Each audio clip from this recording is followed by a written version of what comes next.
We use steps. We use shapes. A record number of kids in England are out of class, self-isolating. Over 600,000. At this East London school, 100 pupils are missing. At home, away from lessons, their education on hold because of the bubble system.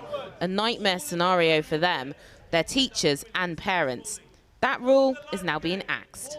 That is why we'll be ending bubbles and transferring contact tracing to the NHS test and trace system for early years settings, schools and colleges.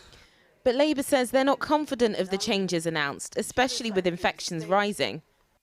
It's not just bubbles that have driven pupils from the classroom, it's the Conservatives' negligence in letting the Delta variant take hold at the same time as they fail to support schools with the necessary precautions. These are some of the new rules for England confirmed in the Commons today. From the 16th of August, under 18s and fully vaccinated adults won't need to isolate if they come in close contact with a COVID case.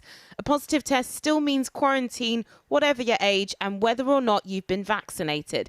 For schools, it's expected that from the 19th of July, there'll be an end to the bubble system. No more staggered starts and finishes, an end to social distancing, and face masks will no longer be advised for use in classrooms or communal areas.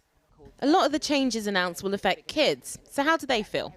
Yeah, I don't think it's really too good because, as we know, cases are still here and there's also still people dying, which is not good, really good, and yeah. How do you feel about that? I agree with his point, but I'm quite happy that life is going to start coming back to normal. We can see family, you know, and everything like that. Yeah, and how do you feel about it? I'm quite excited because I haven't been out as usual, like before Corona. I haven't really been going out as much because I had to stay at home.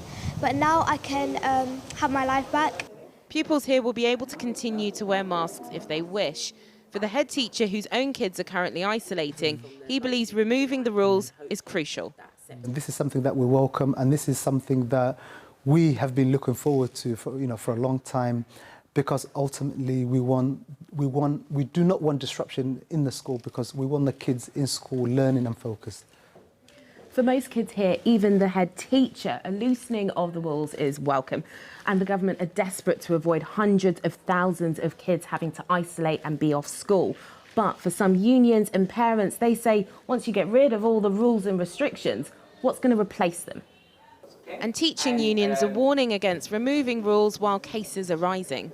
What the government is doing is getting rid of children sent home, not by controlling cases, but just by saying don't send them home.